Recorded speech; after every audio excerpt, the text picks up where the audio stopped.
Hello everyone, I'm Shalini Singh and welcome back to Achieve It. Here we are starting the 11th chapter from Home Science Class 12th, and the name of this chapter is Design for Fabric and Apparel. And this video is going to be part 3 of this chapter. तो अगर आपने part 1 and 2 नहीं देखा है तो मैं उसका link description में दे दूंगी, आप उन दोनों पार्ट्स को वहाँ से जाके देख लीजिएगा। तो पार्ट 1 और 2 में हमने डिज़ाइन के बारे में पढ़ा था कि डिज़ाइन बेसिकली होता क्या है, और फिर हमने पढ़ा था कि डिज़ाइन के एलिमेंट्स कौन कौन से होते हैं, उसके प्रिंसिपल कौन कौन से होते हैं। उसके बाद हम पढ़ रहे थे एलिमेंट्स ऑफ डिज़ाइन को, कि एलिमेंट्स जो होते हैं डिज़ाइन के 4 एलिमेंट्स होते हैं, उसमें हम अभी फर्स्ट एलिमेंट के बारे में पढ़ रहे थे जिसको कहते हैं कलर। ठीक है, मैंने आपको बताया था कि 4 एलिमेंट्स कौन कौन से होते हैं डिज़ाइन के: colour, texture, line and shape. ठीक है, तो इसमें हम कलर के बारे में पढ़ रहे थे। तो कलर के बारे में हमने पढ़ा था, कलर थियोरी पढ़ी थी, फिर हमने अंडरस्टैंडिंग कलर पढ़ा था।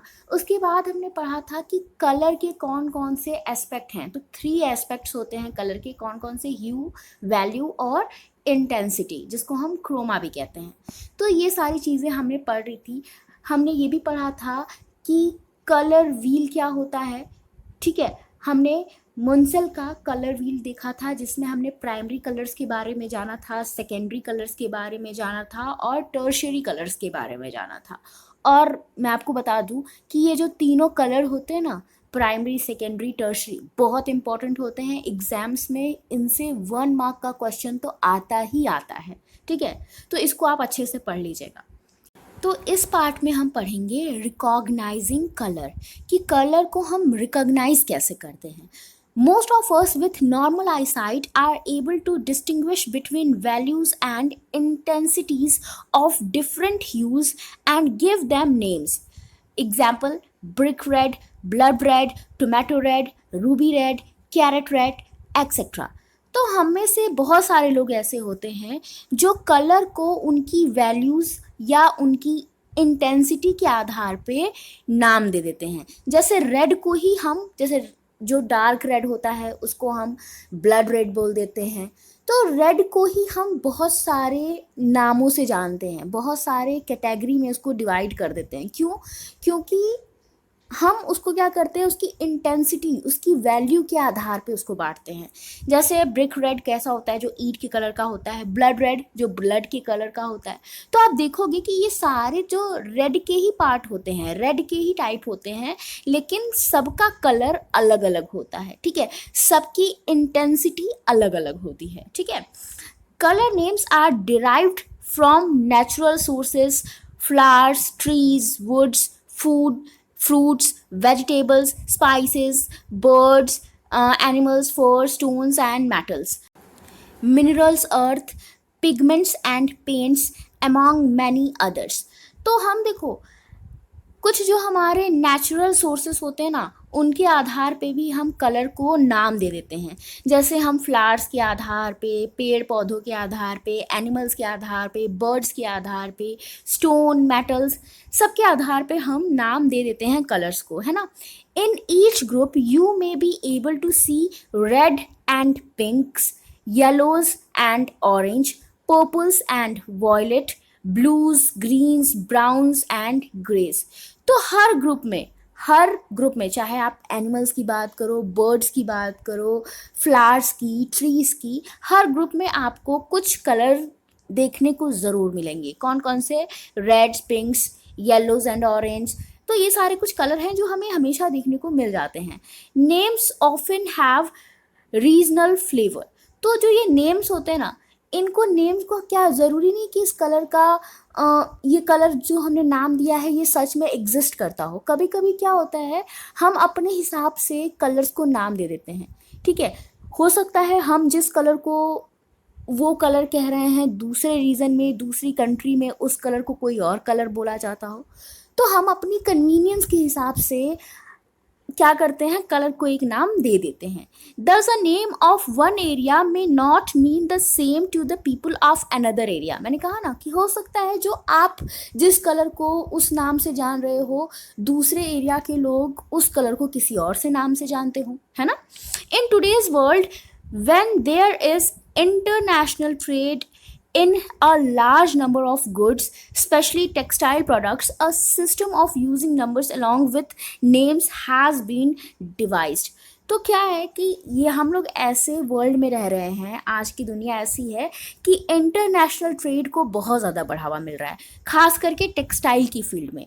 हम टेक्सटाइल को भी एक जगह से दूसरी जगह भेज रहे हैं, जिसकी वजह से ये जो नाम है, जो हम कलर्स को नाम दे रहे हैं, ये बहुत सारे नाम हमारे सामने आते जा रहे हैं और हम लगातार नए नए नाम से रूबरू हो रहे हैं, नए नए नाम हमारे सामने आ रहे हैं, हम उनको जान रहे हैं। ठीक है, आपने बहुत सारे कलर अभी ऐसे सुने होंगे जिनका नाम आपने शायद पहले नहीं सुना था। ठीक है,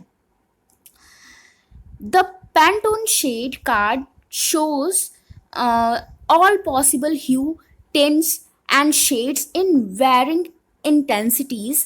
देखो ये जो पेंटोन शेड है, ये क्या है, ये पेंटोन क्या है, एक शेड कार्ड है जो जितने भी पॉसिबल ह्यूज, टिंट्स और शेड होते हैं उनको इसमें दिखाया गया है। हमने अभी पढ़ा था ना कि टिंट्स क्या होते हैं, शेड्स क्या होते हैं और ह्यूज क्या होते हैं। ह्यूज होते हैं नॉर्मल कलर, टिंट्स वो होते हैं जब हम किसकी तरफ चलते जाते हैं, वाइट की तरफ। ठीक है, तो टिंट्स हो जाता है। ठीक है, हमने पढ़ा था बीच में यहाँ पे ग्रे रहता है जिसको ह्यू बोलते हैं, और इधर जब हम ब्लैक की तरफ, जब हम डार्कर कलर की तरफ जाने लगते हैं, मतलब ब्लैक की तरफ जाने लगते हैं, तो ये क्या हो जाता है, शेड हो जाता है। एक बार मैं और दिखा देती हूँ आपको।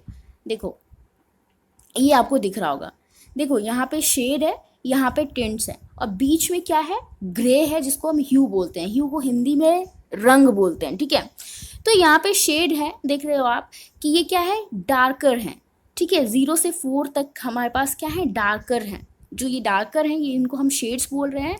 जो इधर हम हमारा जो लाइट कलर है 6 से लेके 10 तक, इसको हम क्या बोलते हैं, टिंट्स बोलते हैं।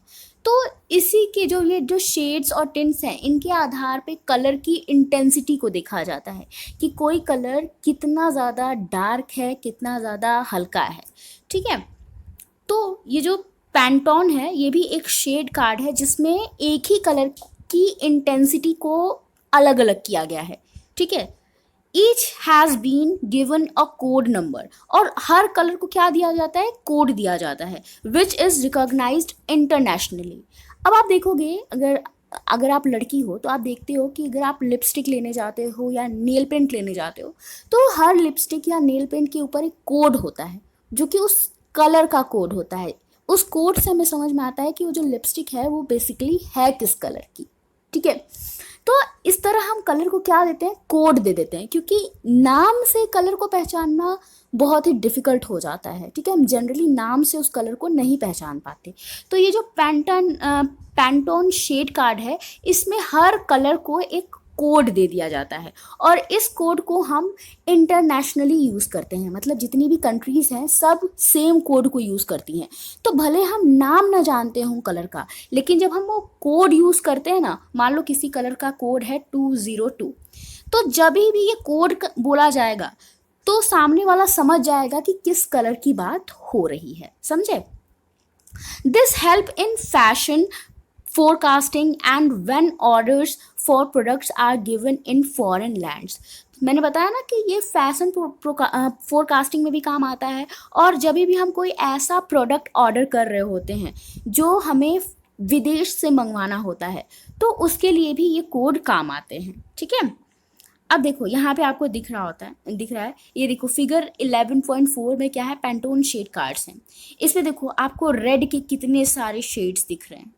ठीक है, और इधर क्या है, फिगर 11.5 में पैंटोन कलर का चार्ट दिया गया है। ठीक है, यहाँ पे शेड कार्ड है, यहाँ पे कलर चार्ट दिया गया है।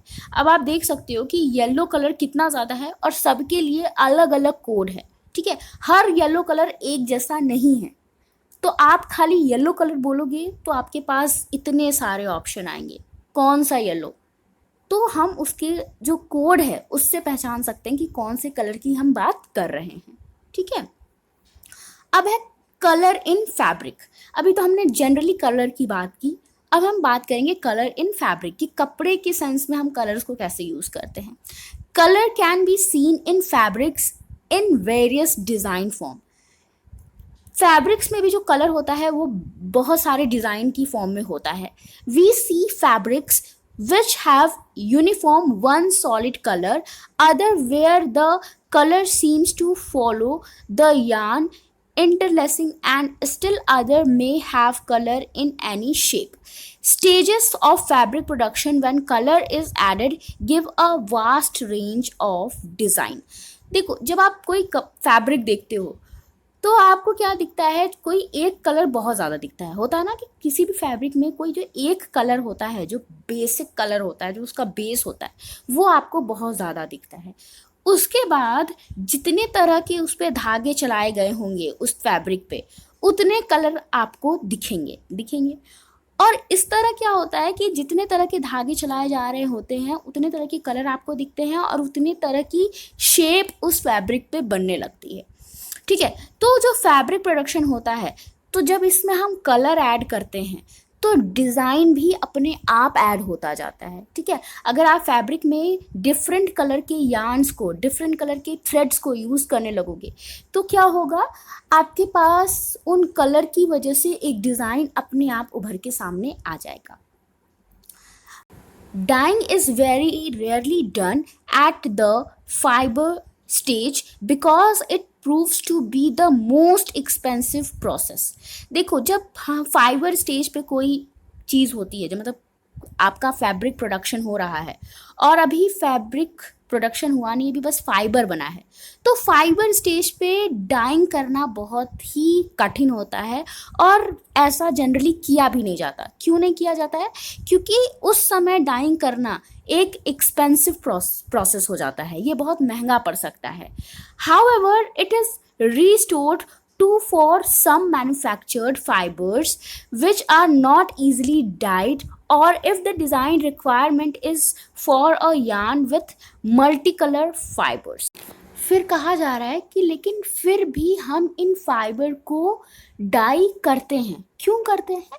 क्योंकि कभी कभी हमें डिज़ाइन बनाने के लिए मल्टी कलर फाइबर्स की ज़रूरत पड़ जाती है, तो उस समय हमारे पास डाई फाइबर्स होने चाहिए। ठीक है, तो इसीलिए फाइबर को डाई करना मुश्किल है, ये एक एक्सपेंसिव प्रोसेस है, लेकिन फिर भी ये किया जाता है। क्यों? क्योंकि हमें डिज़ाइन बनाना होता है। ठीक है, उसके बाद है dyeing done at yarn stage help to create multifarious design. तो जब मैंने बताया ना कि जब यार्न स्टेज पे डाइंग होती है तो इससे क्या हो जाता है, बहुत ही अच्छा, बहुत ही कई तरीके के हम डिज़ाइन बना पाते हैं। वुवन स्ट्राइप्स, चेक्स, प्लेट्स और even simple chambrays are common designs produced. तो ये जो हमारे मल्टी कलर के यार्न्स होते हैं, जो डिफरेंट कलर के यार्न्स होते हैं, इनकी मदद से हम वुवन स्ट्रिप्स बना सकते हैं, चेक्स बना सकते हैं। आपने देखे होंगे जो चेक्स वाले कपड़े होते हैं जिन पे चेक बने होते हैं, तो उनके लिए भी डिफरेंट कलर के यार्न्स का, डिफरेंट कलर के धागों का प्रयोग किया जाता है। ठीक है, brocade and jacquard patterning is produced by weaving dyed yarns. जो हमारा ब्रोकेड होता है और जैकयार्ड पैटर्न होता है वो भी किससे बनता है? रंगे हुए यार्न से बनता है। When yarn are tie-dyed, it resulted in beautiful ikat pattern. तो जब हम यार्न को टाई और डाई करते हैं तो उससे क्या हो जाता है, एक ब्यूटीफुल पैटर्न निकल के आता है जिसको हम इकत बोलते हैं। ठीक है, फिर है dyeing at fabric stage is the most common method. It may be done to produce simple single color fabric and also as designed materials through tie and batik. देखो, जो फैब्रिक स्टेज पे डाइंग होती है वो सबसे common method होती है और बहुत ज़्यादा सिंपल भी होती है। इसमें सिंपली एक कलर से फैब्रिक को पूरा कलर कर दिया जाता है। कभी कभी टाई और डाई इसमें भी होता है। ठीक है, इसके बाद है color can also be added to the fabric stage by painting, printing, embroidery or and patch or applique work. Here the color application can be in any shape and form. देखो, कलर को fabric की stage पे कैसे एक तरीके से और apply किया जा सकता है, या तो हम फैब्रिक पे प्रिंटिंग कर दे, या उसको ऊपर से पेंटिंग कर दे, एम्ब्रॉयडरी बना दे, या गोटा पट्टी कर दे। तो इससे भी हम डिफरेंट कलर का यूज़ कर सकते हैं एक फैब्रिक के ऊपर और डिज़ाइन क्रिएट कर सकते हैं। ठीक है, तो इस तरह से हम डिफरेंट शेप्स और डिफरेंट फॉर्म्स बना सकते हैं एक फैब्रिक के ऊपर। तो हमने देखा कि हम कैसे कैसे फैब्रिक को कलर कर सकते हैं। सबसे पहले हम फाइबर स्टेज पे भी कर सकते हैं, हालांकि ये बहुत एक्सपेंसिव होता है, लेकिन फिर भी किया जाता है। क्यों? क्योंकि कभी कभी हमें एम्ब्रॉयडरी के लिए डाइड फाइबर की ज़रूरत होती है। तो हमें कलरफुल फाइबर की जब ज़रूरत होती है तो हम फाइबर को क्या करते हैं, डाई कर देते हैं, उसको कलर कर देते हैं। उसके बाद कहा गया है कि जब फाइबर से हम यान बना लेते हैं, मतलब फाइबर से जब हमारा धागा बन जाता है तो उसको भी कलर किया जाता है। ठीक है, इसकी भी ज़रूरत पड़ती है। कब ज़रूरत पड़ती है? चेक्स में, वुवन स्ट्रिप्स जब बनानी होती हैं तो इसमें ज़रूरत पड़ती है। फिर फैब्रिक स्टेज पे भी कपड़े पे क्या की जाती है, जब उसका फैब्रिक बना लिया जाता है तभी भी उस पर क्या की जाती है, कलर की जाती है। ये एकदम बहुत ज़्यादा कॉमन मेथड है, जनरली ऐसा होता है। इसमें एक ही बार में पूरे कपड़े को कलर कर दिया जाता है। कभी कभी टाई और डाई भी की जाती है। ठीक है, जिसको हिंदी में हम बांधनी कहते हैं। ठीक है, बांधनी रंगाई जो होती है। ठीक है, उसके बाद कलर को पूरा जो हमारा फैब्रिक तैयार हो जाता है उसके बाद भी ऊपर से कलर को हम लगा सकते हैं। कैसे लगा सकते हैं? प्रिंटिंग के थ्रू, पेंटिंग के थ्रू, एम्ब्रॉयडरी के थ्रू, गोटा पट्टी के थ्रू। ठीक है, तो ये तो हमने पढ़ लिया। उसके बाद है textile designer need to have a sound knowledge of dyeing properties of different fibres and fabrics.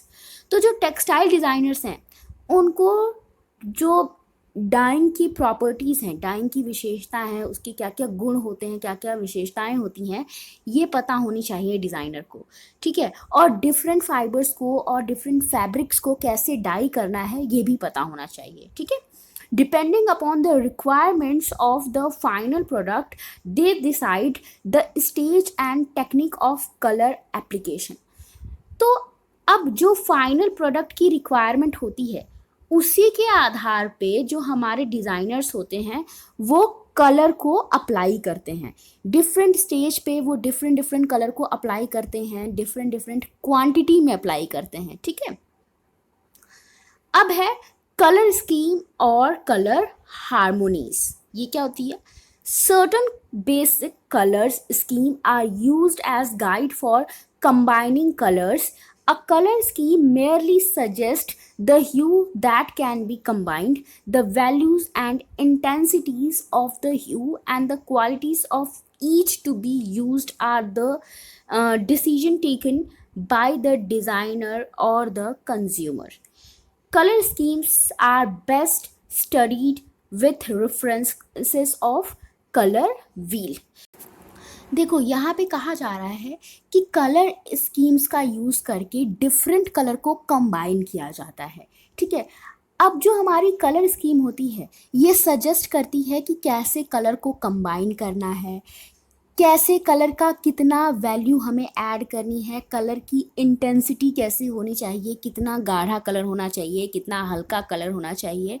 और फिर ये जो कलर की इंटेंसिटी है, कलर की वैल्यू है, ये हमारे कंज्यूमर और डिज़ाइनर पे भी डिपेंड करती है। उपभोक्ता कैसा कपड़ा पहनना चाहता है, किस कलर का कपड़ा डिमांड में है मार्केट में, किस कलर के फैब्रिक की, किस कलर के अपैरल की ज़्यादा डिमांड है। तो ये चीज़ भी बहुत हद तक बताती है कि कैसा कलर डिज़ाइनर यूज़ करेगा। और डिज़ाइनर की भी पसंद होती है कि डिज़ाइनर किस कलर का कपड़ा बनाना चाहता है, तो उस हिसाब से वो डिफरेंट कलर्स को मिक्स करता है। और कलर को मिक्स करने के लिए वो कलर स्कीम का सहायता लेता है। कलर स्कीम के साथ साथ वो कलर व्हील की भी हेल्प लेता है। अगर डिज़ाइनर को कलर व्हील के बारे में नहीं पता होगा तो वो कभी भी कलर्स को बना नहीं पाएगा, डिफरेंट कलर को कंबाइन नहीं कर पाएगा। तो अगर डिज़ाइनर को डिफरेंट कलर बनाने हैं दो तीन कलर को यूज़ करके एक अलग कलर तैयार करना है तो उसको कलर व्हील के बारे में पता होना चाहिए, ठीक है। Colour scheme can be discussed in two groups. तो कलर स्कीम को हम दो ग्रुप में डिस्कस कर सकते हैं, एक होता है रिलेटेड, दूसरा होता है कंट्रास्टिंग, ठीक है। Related scheme have at least one hue in common. अब जो हमारी रिलेटेड स्कीम है, नाम से ही समझ में आ रहा है, इसमें एक कॉमन कलर होना चाहिए, ठीक है। अब ये जो रिलेटेड स्कीम्स हैं ये कौन कौन सी हैं? सबसे पहली है monochromatic harmony, which means a harmony based on one hue. This single hue may be varied in value or intensity. इसमें क्या किया जाता है, एक ही कलर का यूज़ किया जाता है और हो सकता है ये जो कलर है इसकी वैल्यू और इंटेंसिटी अलग हो सकता है कलर कहीं कहीं पे गाढ़ा हो, कहीं कहीं पे हल्का हो, लेकिन एक ही कलर का यूज़ किया जाता है, ठीक है। उसके बाद है achromatic harmony, use only neutral such as combination और ब्लैक एंड वाइट। इसमें क्या किया जाता है, एक्रोमैटिक हार्मोनी में न्यूट्रल कलर्स का यूज़ किया जाता है, इसमें ब्लैक एंड वाइट को मिक्स किया जाता है, उसको कंबाइन किया जाता है, ठीक है। उसके बाद है accented neutral, utilizes one hue and a neutral और एन एक्रोमैटिक कलर। इसमें क्या किया जाता है, असेंटेड में एक हमारा न्यूट्रल कलर होता है और एक ह्यू होता है, दोनों को क्या कर दिया जाता है, मिक्स कर दिया जाता है। यानी कि ये जो हमारा मोनोक्रोमैटिक हार्मोनी है और एक्रोमैटिक हार्मोनी है, इन दोनों के कलर्स को मिक्स कर दिया जाता है, ठीक है। उसके बाद है एनालॉगस हार्मोनी। इसमें क्या होता है, it refers to a colour combination using 2 or 3 hues that lie side by side on the color wheel. Use of 4 or more hues may create a jumble unless each one is in very small quantity. देखो इसमें क्या किया जाता है, 2 3 या 4 colour का कभी कभी यूज़ किया जाता है। जो हमारा कलर व्हील है उसमें से 2 3 कलर को लेके इकट्ठे यूज़ कर दिया जाता है और ये जो कलर होते हैं ये क्या कर देते हैं, एक जंबल क्रिएट कर देते हैं। तो इसीलिए हमें इन कलर्स की थोड़ी थोड़ी क्वांटिटी यूज़ करनी चाहिए। तो आई होप आपको समझ में आया होगा। देखो मोनोक्रोमैटिक क्या है, इसमें एक कलर यूज़ किया जाता है, उस कलर को हल्का गाढ़ा करके यूज़ किया जाता है, ठीक है। एक्रोमैटिक क्या होता है, इसमें सिर्फ न्यूट्रल कलर यूज़ होते हैं, या तो ब्लैक कलर यूज़ होगा या तो वाइट कलर यूज़ होगा, ठीक है। न्यूट्रल कलर यूज़ होते हैं। उसके बाद असेंडेंट न्यूट्रल क्या होते हैं, इसमें एक ह्यू और एक न्यूट्रल यूज़ होता है, यानी कि एक कलर मोनोक्रोमैटिक का और एक एक्रोक्रोमैटिक का, दोनों को यूज़ किया जाता है, ठीक है। उसके बाद एनालॉगस हार्मोनी क्या है, इसमें कलर व्हील में से ही 2 या 2 से ज़्यादा कलर को उठाया जाता है और इनको यूज़ किया जाता है, ठीक है। लेकिन यहाँ पे ये ध्यान रखना पड़ता है कि कलर की क्वांटिटी क्या हो, कम कम हो। और एक चीज़ ध्यान देना कि ये जो हमारी एनालॉगस हार्मोनी होती है इसमें कलर व्हील के आसपास के कलर यूज़ होते हैं। इसके लिए मैं आपको पहले एक बार कलर व्हील दिखा देती हूँ।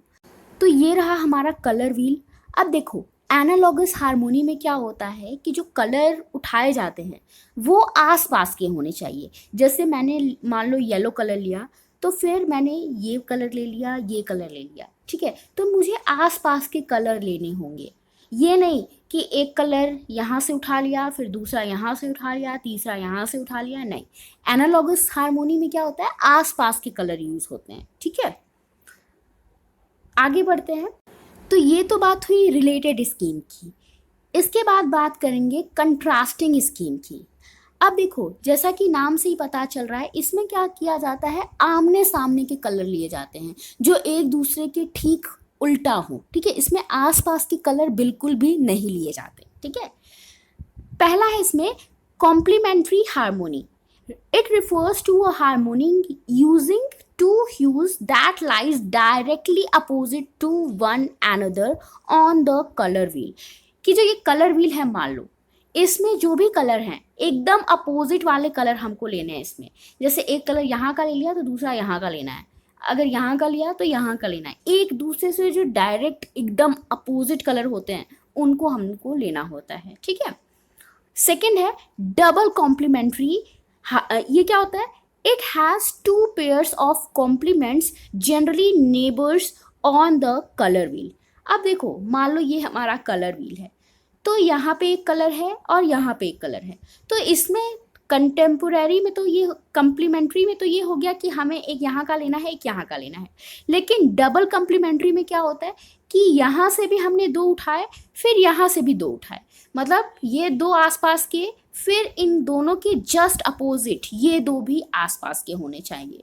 ठीक है, जैसे कलर व्हील में आपको मैं समझाती हूँ इसको। देखो, कॉम्प्लीमेंट्री में क्या था, कॉम्प्लीमेंट्री में एकदम अपोजिट कलर को यूज़ किया जाता था। जैसे मान लो अगर मैंने येलो लिया, तो फिर मैं इसका जस्ट अपोजिट ये ब्लू कलर लूँगी।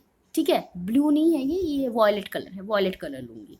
ठीक है, लेकिन जब हम डबल कॉम्प्लीमेंट्री करेंगे तो उस समय क्या लेंगे हम कि यहाँ से भी दो कलर लेंगे, फिर इस दोनों के जस्ट अपोजिट दो कलर होंगे उनको लेंगे। जैसे इस येलो के अपोजिट क्या है, ये वॉयलेट, ये ले लिया। इसके जस्ट अपोजिट क्या है, ये ले लिया। तो यहाँ से भी दो कलर हमने उठाए, यहाँ से भी दो कलर उठाए, तो ये दोनों क्या हो गया, डबल कॉम्प्लीमेंट्री। आई होप आपको समझ में आया होगा। ठीक है, आगे बढ़ते हैं। नेक्स्ट है हमारा split complementary. It is a three color combination utilizing a hue, its complement directly across on the color wheel and neighbor. It may you also use a hue and two neighbors of its complement. अब देखो, इसको यहाँ पे समझने से better है कि हम फिर से कलर व्हील में समझें, वहाँ पे आपको और अच्छे से समझ में आएगा। ठीक है, तो कलर व्हील की तरफ चलते हैं हम। देखो, ये रहा हमारा कलर व्हील। इस बार इससे समझते हैं। ठीक है, हम हर बार उस वाले कलर व्हील से समझ रहे हैं, इस बार इस कलर व्हील से समझो। मान लो देखो, हमने ये वाला कलर लिया। ठीक है, एक कलर ये हमने ले लिया। अब इसके जस्ट अपोजिट दो कलर लेने हैं। ठीक है, वो भी ऐसे, ये इसके जस्ट अपोजिट ये वाला नहीं लेना है, हमें इसके जस्ट अपोजिट वाला लेना है, लेकिन यहाँ पे जाके स्प्लिट कर देना है, अलग कर देना है। तो ये ले लिया। ठीक है, ये दो ले लिए। समझ आया, इसको बोलते हैं स्प्लिट कॉम्प्लीमेंट्री। ठीक है, अगर मान लो हमें ये वाला कलर लेना हुआ, यहाँ से हमने ये लिया। ठीक है, जो कि हमारा ग्रीन कलर है। ठीक, इसके अपोजिट हम कौन सा कलर देख रहे हैं, इसके जस्ट अपोजिट ये वाला कलर है, तो ये वाला हम न लेके इसका ये दो कलर ले लेंगे, ये वाला नहीं लेंगे, ये दो कलर ले लेंगे। ठीक है, तो इसको बोलते हैं स्प्लिट कॉम्प्लीमेंट्री। आई होप आपको समझ में आया होगा। ठीक है, अभी ये पहले सारा पढ़ लो, उसके बाद मैं पांचों को आपको और अच्छे से एक बार फिर से समझा दूंगी, तो आपको समझ में आ जाएगा। ठीक है, अब नेक्स्ट पे आते हैं। फिर नेक्स्ट है हमारा, कहाँ गया, हाँ ये रहा। नेक्स्ट है analogous complementary. It is a combination of analogous and complementary schemes, a complement selected for dominance in a group of neighboring colors. इसमें क्या किया जाता है, इसमें देखो, इसमें जैसे कि एनालॉगस और कॉम्प्लीमेंट्री को मिला के बनाया जाता है। एनालॉगस में हमने देखा था कि क्या होता है कि एक ही साइड के जो नेबर वाले कलर होते हैं आसपास के, उनको लिया जाता है। ठीक है, और कॉम्प्लीमेंट्री में क्या किया जाता है, आमने सामने वालों को लिया जाता है। तो एनालॉगस कॉम्प्लीमेंट्री में आप क्या करोगे, ये देखो, ये रहा हमारा कलर व्हील। देखो, एनालॉगस कॉम्प्लीमेंट्री में मान लो हमने यहाँ से एक कलर उठाया, ये येलो, उसके बाद यहाँ से हम तीन चार कलर उठा लेंगे। जैसे मान लो इसके जस्ट अपोजिट ये है, इसको लेके ये पूरे तीनों कलर, तीन अंक के बजाय अगर हमें चार चाहिए तो इधर चले गए, या इधर चले गए तो पाँच हो गया।